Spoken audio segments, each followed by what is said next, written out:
In this podcast episode, Ben Shapiro delves into a wide range of pressing political and social issues currently roiling the United States, with a predominant focus on the surge in left-wing motivated violence. The discussion centers on a horrific shooting at a Dallas Immigration and Customs Enforcement ICE facility, broader implications of rising political hostility, and controversial cultural and political moments, including Jimmy Kimmel's return to television, the debate over Tylenol and autism, and President Trump's speech at the United Nations. Ben Shapiro opens by detailing a tragic incident in Dallas where a sniper attacked an ICE detention center, killing 2 migrants and injuring several others before taking his own life. The shooter, Joshua John, a 29-year-old Texan, reportedly fired from an elevated position on the roof adjacent to the facility, targeting ICE agents and collateral victims inside a transport van. Shapiro highlights the grim symbolism uncovered at the scene, including bullet casings engraved with anti-ICE, which strongly indicated an ideological left-wing motive behind the attack. The FBI, led by Kash Patel, affirmed the ideological underpinnings as part of their ongoing investigation. This shooting, according to Shapiro, is part of a distressing pattern of escalated violence against ICE personnel and facilities nationwide over the past year. He recounts prior attacks, including a violent assault on a Texas ICE detention center on July 4th, where armed militants shot a law enforcement officer, and other incidents in Washington state and Los Angeles. Texas Governor Greg Abbott characterized the Dallas shooting as an attempted assassination of ICE officers and expressed deep concern about a skyrocketing number of assaults on law enforcement, particularly related to immigration enforcement, noting a 1,000% increase over recent times. Shapiro critiques the inflammatory rhetoric from prominent Democrats and media figures who demonize ICE agents by comparing them to Nazis or slave patrols, citing examples such as Governor Gavin Newsom, NPR's Maria Hinojosa, and Representative Jasmine Crockett. This kind of rhetoric, Shapiro warns, creates permission structures that embolden fringe actors to commit violence against law enforcement under the guise of political activism. He stresses that while he does not directly blame specific politicians for acts of violence, repeated dehumanizing language substantially raises the risk of such outcomes. Jenny Taylor, the Daily Wire's immigration reporter and guest on the show, provides insights into the shooter's background. She confirms his Texas origin, lack of stable employment at the time, and that his mother expressed anti-gun rights sentiments online. Taylor affirms that although initial findings highlight clear ideological motives given the anti-ICE bullet casings, the shooter's brother disputes any overt political intent, pointing to potential mental health issues. Still, she situates the event within a broader milieu of escalating left-wing violence targeting conservative figures and law enforcement, referencing the assassination of Charlie Kirk and multiple attacks over the summer months.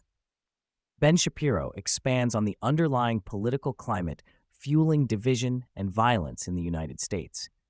He points to prevailing national polls that show Americans increasingly believe their political opponents are enemies, a perception deeply polarized and layered with moral condemnation, particularly on the left, against conservatives.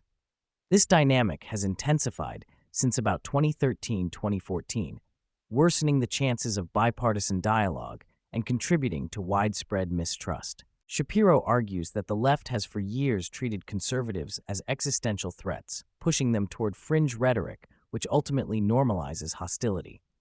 He highlights how political leaders such as Gavin Newsom exacerbate tensions by painting scenarios that border on dystopian.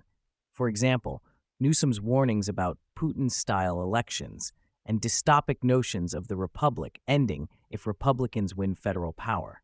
Shapiro asserts this kind of hyperbolic language is disingenuous, designed for political theater, but dangerously potent in its real-world consequences.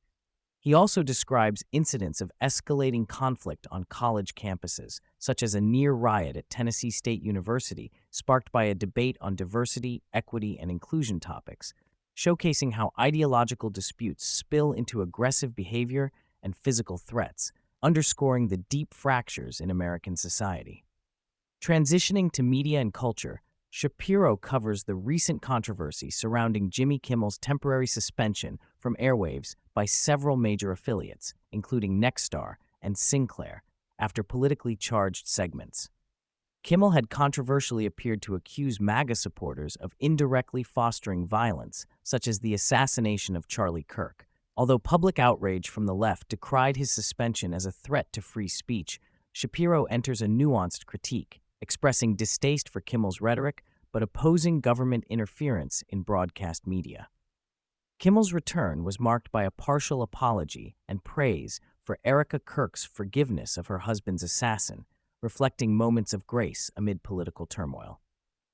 Shapiro applauds conservative figures who defended Kimmel's right to speech despite political disagreements, including himself, though he remains skeptical about the motives and legitimacy of Kimmel's audience recovery.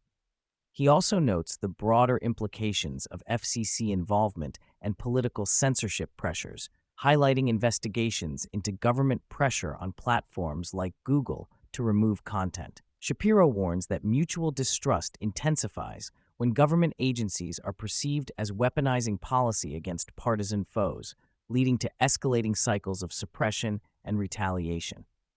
Shapiro then shifts to evaluating President Trump's claims that acetaminophen, Tylenol, use during pregnancy might be linked to increased autism risk. Trump's broad statement that taking Tylenol is not good during pregnancy was met with caution and disagreement from medical experts, including Dr. Oz and Senate GOP leader John Thune, who emphasized the complexity of the issue. Shapiro explains that many studies show only a weak correlation at best, often confounded by the underlying illnesses, like fevers, for which Tylenol is taken. Fever itself can pose risks during pregnancy, and there is limited safe medication to manage it. The consensus among health professionals is that occasional, doctor-advised use of acetaminophen remains appropriate, while chronic and prolonged use could be problematic. He stresses that pregnant individuals should follow medical guidance rather than broad-brushed warnings.